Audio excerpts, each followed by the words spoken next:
minsi uwo munsi wajya nibure ukabanga nibure nzajya nibuka yuko hari ahantu nanyuze. Mana yacu bitugirire neza. Izina ry'umugisha banyita mama Hippocrate, yenda wabona hari n'abanzi sinzi. Yego Mana yacu nishimwe rero. Ndi kuri iryo jambo nakuzanye mu minota mike ngo tubiganireho. Iri jambo ry'umukino nagiye mbyigaho cyane, ndeba ku bakinnyi umupira, ndeba ukuntu bari bihangange bakongera bakamamara ariko igihe cyagera bagasoza urugendo. Ndeba abakinnyi bari ukuntu bagiye banyuranamo ariko igihe cyabo kigeze bataha. Ndeba mu minsi ishize ukuntu twagiye dukina umukino witwa Abisi, nawo warahitinze mu gihe cyawo gusoza igihe ntabwo ndaraje kukwigisha ariko Mana yacu bitugirire neza. Haleluya, haleluya, haleluya. Ushobora kuba uhari cyangwa se ukaba udahari, ushobora kuba ukimanuka ukizamuka simbizi, ariko arajya kukubwira ngo witonde urebe neza, umenye iminsi urangije, umenye ko iyo usigaje ari ntayizi. Igihe dufite imbere ni gito cyane cyane cyane. Mana yacu bitugirire neza. Haleluya, haleluya, haleluya. Tugiye kureba ijambo riri hano, ariko uzirikane iryo jambo. Iri jambo riri mu gitabo cy'Abami ba mbere, igitabo cya mbere cy'Abami, ibice bibiri guhera ku murongo wa 36 kugeza ku murongo wa 43. Igitabo cya mbere cy'Abami, ibice bibiri umurongo wa 36 kugeza ku wa 42.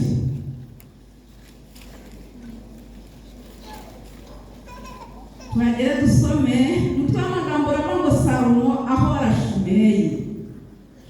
Bukeye umwami atumira Shimeyi aramubwira ati wiyubakire inzu i Yerusalemu uyigumemo, ntuzayivemo ngo ugire ahandi ujya.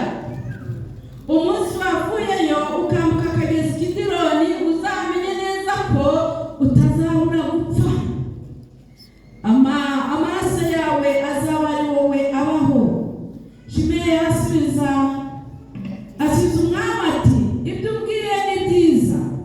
Ukuvuze mwami nyagasani niko umugaragu wawe nzabyeza. Nuko Shimeyi aba i Yerusalemu ahamara iminsi myinshi. Hahise imyaka 3, abagaragu babiri ba Shimeyi baramucika bajya kwa Akishi mwene Maka umwami w'i Gati. Bukeye babwira Shimeyi bati abagaragu bawe bari i Gati. Shimeyi arahaguruka ashyira amatandiko ku ndogobe ajya i Gati kwa Akishi gushaka abagaragu be. Nuko Shimeyi aragenda abakura i Gati. Hanyuma Salomo abwirwa ko Shimeyi yavuye i Yerusalemu akajya i Gati akagaruka. Umwami atumira Shimeyi aramubwira ati harya sinakurahiye, sinagize nte? Hanyuma sinakurahiye Uwiteka bakwihanangiriza rwose. Ntumenye neza ko umunsi wavuyeyo ukagera aho ugana hose utazabura gupfa. Ukansubiza uti kizi ntiwayisubize. Ukansubiza uti ibyo uvuze nzabigenza gute? Reka basoze. Imana yacu nishimwe. Ibyo uvuze ni byiza nabyumvise. None ni iki cyakubujije kwirinda indahiro y'Uwiteka n'itegeko nagutegetse? Haleluya, haleluya. Magambo umwami Salomo yagambiriye n'umugabo witwaga Shimeyi. Aya magambo ntabwo yakwiye kuyaterura ngo azane ikiganiro gutyo aze kukiganira na Shimeyi gutyo, ahubwo se n'umwami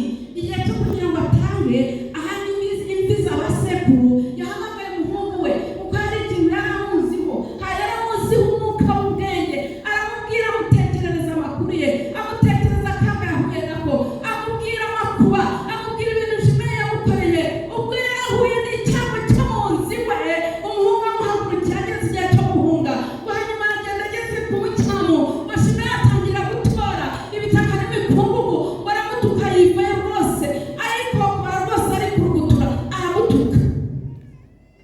Ariko ngo Dawidi abagaragu hari icyo bamubwiye ngo bashaka kugira ngo barebe ukuntu bacecekesha Shimeyi, aravuga ati nimumwihorere. Byashoboka ko Uwiteka Imana yabyemeye, byashoboka, ariko amutega igihe kizaza. Arangiza abwira umuhungu ati ntuziho ubwenge. Haleluya. Hariwe itorero ryacu ryari rizwiho ubwenge. Amina. Haleluya. Mana yacu nishimwe. Ntuziho ubwenge, ntuzibagirwe ikibi uriya mugabo Shimeyi yangiriye. Ni ukuri ntuzakibagirwe. Amaze kwiba ingoma ahamagara Shimeyi, aramubwira ati gira hafi, hari ikintu ngiye kugusezeranya. Nakubwiye ngo genda wiyubakire inzu i Yerusalemu, uyigumemo, ntuzayivemo, ugire ahandi hantu ujya, kuko umunsi wahavuye ni ugupfa uzapfa, kandi umunsi wapfuye amaraso y'abazaba aribo babazwa, kubera ko jyewe nzabaniye. Haleluya. Barabwiwe barabatuwe rwose rwose n'Umwami wacu Yesu, twigishwa ijambo rye rizima imbaraga z'umwuka. Haleluya. Shimeyi arangije ngo araceceka, aratuza, asubiza umwami, aramubwira ati ni ukuri ibyo umbwiye namugiriye, uko ugenjeje ndagushimiye, nagiye zubaka, kandi ni ukuri sinzigera mpava.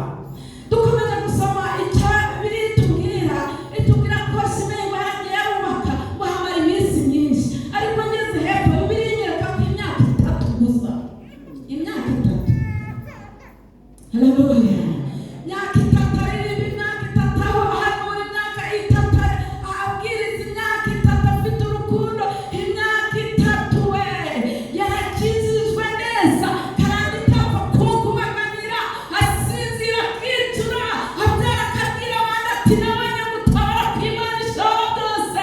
Hato imyaka 3 irangiye, mwaza ko manza arakingura, biremera. Imana yacu nitugirire neza. Ngo nuko mu gihe gitoya gusa cy'imyaka 3 ngo abagaragu ba Shimeyi baramucika, ngo barambuka bajya i Gati kwa Kishi mwene Maaka. Ngo hanyuma baramubwira bati rero abagaragu bawe baragiye. Bamaze kubimubwira bahita kubita amatango ku ndogobe, nta kintu yigeze yitaho na gitoya. Yesu akinagira aragenda. Reba uyu munsi urebe ukuntu bimeze, witegereze uko bigenze. Haleluya. Haleluya. Haleluya. Haleluya.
neza. Haleluya.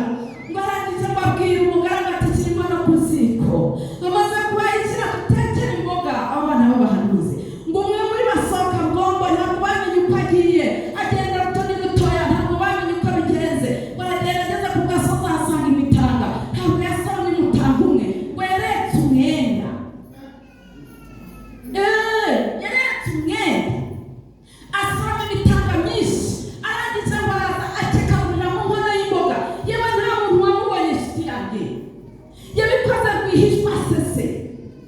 Yabikoze rwihishwa ngo urashaka kuza guse, urashaka kuvuga nkatwe, urashaka kugenda nkatwe mu minota mike wake umuhamagaro bagusengera umwadeperi. Ejo bavuga ngo adeperi yarahindutse, bagusengera umuririmbyi bavuga ngo adeperi yarahindutse. Ariko nyamara urabizi neza kuri umwana w'umuhanuzi wagiye ugasoma imitangatanga ukaza ugashyikira mu nkono y'imboga. Ngo hanyuma abagabo bageze kurya baterera iduru ku munwa batakira umuntu w'Imana. Bamubwira ati yewe Esawe duhuye n'ishyano. Ayiwe nk'abanyazwe dufite abarozi batubamo. Bavuga ngo abarozi bari mu itorero utabikurwe n'indi. Ururimi rwawe rurarugakeruka neza. Imyambaro yawe iraroga. Reberekire tutekererefeki. Haleluya, haleluya. Barakubwira bati